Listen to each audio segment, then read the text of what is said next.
Measures outlined to clamp down on gangs in Jamaica and in sport, a suggestion that the hiring of a former Pakistani leg spinner as a coach won't be enough to turn the West Indies' fortunes around. I'm Ricardo Robertson. This is Caribbean in 10 for Thursday, May 10th. I'll be back with the details after the break. Most things, I think, if you put your mind to, the saying goes, you can achieve it, and it's true. But if you surround yourself with negative people, studies show that you're going to end up more negative. If you surround yourself with more positive people, you're going to have a more positive mindset. If you surround yourself with successful people and you're able to see that, you're going to follow that behavior. When you're in a community where nobody has much hope or self-worth for themselves, there's no way you can generate worth from nothingness. Tell our audience who Ani is and why this whole case came about to begin with.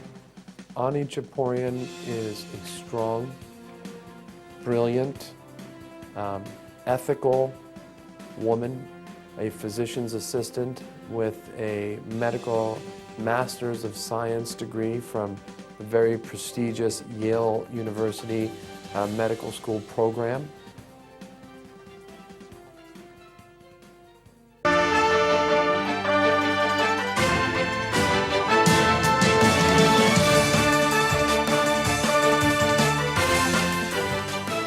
Jamaica's National Security Minister has outlined a raft of measures to be implemented to curtail gang violence in the parish of Westmoreland, where 7 people were killed in a 24-hour period last week.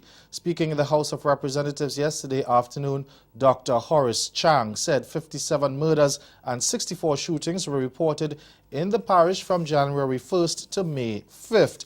And he said intelligence suggests 36 of those murders and 18 shootings have been linked to gang conflict. Among the measures that will be implemented to end the violence is greater coordination within the police force to inform personnel across control ports of possible people of interest who may be attempting to flee the island. In addition, Dr. Chang said more work will be done with the Financial Investigation Division of the Ministry of Finance and the Revenue Protection Division to go after criminals, their cronies and support systems in order to disable their resources and make them financially non-viable. Policy and the philosophy governing apprehension of gangsters is very simple. We need to diminish the heroic image of the gang leader. That is what attracts young, vulnerable individuals who wants to be dons. Therefore, it is important to apprehend them, investigate, take them to court, convict them, and incarcerate them. If we can do that successfully, it is the best mechanism of destroying the image of this donmanship, who becomes the hero of humble individuals in the community.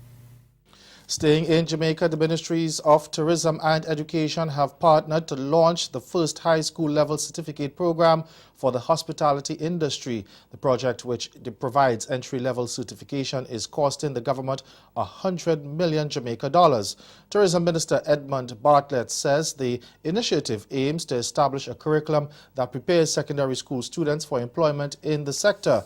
Bartlett, who was speaking during the 2018-2019 sectoral debate presentation in Parliament, also highlighted the Human Resource Development Program being undertaken at the recently established Jamaica Center for Tourism Innovation, from which 150 students graduated 3 weeks ago.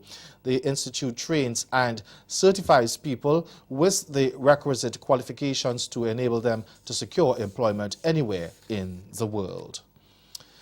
Guyana's ambassador to the United States says the new economic thrust towards the oil and gas sector has many Guyanese in the diaspora eager to return home to invest.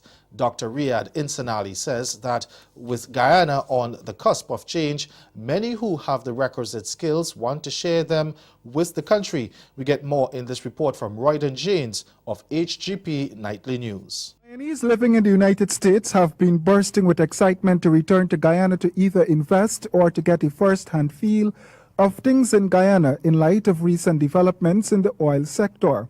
This is according to Guyana's ambassador to Washington, Dr. Riyad Insanali. There's tremendous interest on the part of Guyanese in the diaspora to return home, not necessarily permanently, but at least go back, see what's happening. They feel the buzz as well. Some of them have important skills. They're interested in offering their services. There's a lot of interest in Guyana now in the United States. There's a buzz. There's growing interest. We're still not well known, but for people in the know, there's an awareness that Guyana is on the cusp of great change. The ambassador noted that his office is in the process of rolling out a diaspora engagement strategy, a draft of which has been completed.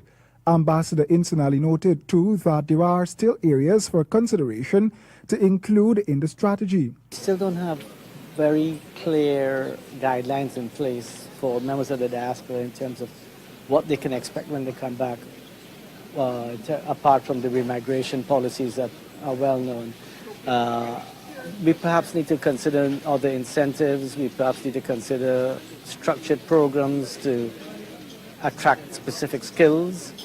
And we perhaps need to do a better job of communicating with the diaspora to let them know what is possible. Stay with us. Your Midday Sport is next.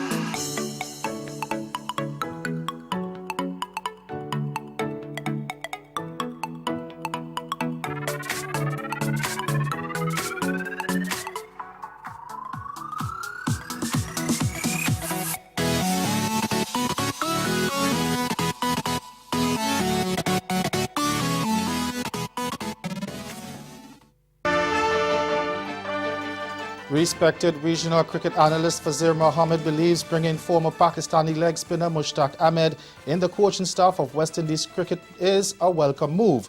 But he told TV6's Vinod Nawani that Ahmed may not be the man to turn the Windies' bad fortunes around. As former Pakistan leg spinner Mushtaq Ahmed joins the West Indies as bowling coach for a month, revered cricket analyst Fazir Mohammed welcomes the move, be it short and sweet. Mohammed says having the 47-year-old work with the Caribbean side is a step in the right direction. Given the fact that the West Indies have been so reliant on spin, more and more you see, because of our pitches, because of a lot of other factors, we see a lot of the spinners coming into the fore in domestic cricket, in regional cricket. He's worked here before in the Caribbean, and he's worked in many parts of the world, and I think he's got that level of experience and stature in the game that he could actually work very well for the West Indies young spinners. Having said that, Mohammed is concerned about the fast bowlers in the Caribbean, stating that the flat pitches are certainly not helping them. Besides assisting the pacers, Mohammed feels bouncy wickets can also benefit the spinners. I think we overlook the fact the spinners also need a bit of bounce. That if you've got a pitch that offers some good carry and good bounce, that wrist spinners, top spinners, those who rely on a bit of bounce, can come into play as well. That's why we see so many outstanding spinners coming out of Australia. While Mohammed fully supports Ahmed, the cricket broadcaster says that the appointment of the Pakistani is not going to change the state of West Indies cricket instantly, even if he had a longer stint as bowling coach. West Indies are so inconsistent, and the standard is so generally low that it's going to be difficult to expect anyone, whether it's a Stuart Law, whether it's a Mushtaq Ahmed, whether it's a Shane Warne, whether it's anybody else, to bring about a transformation in a system that has been so consistently poor for such a long period of time. Ahmed has 185 test wickets from 52 matches, while in ODIs, he has 161 scalps. That's Caribbean in 10. Good afternoon.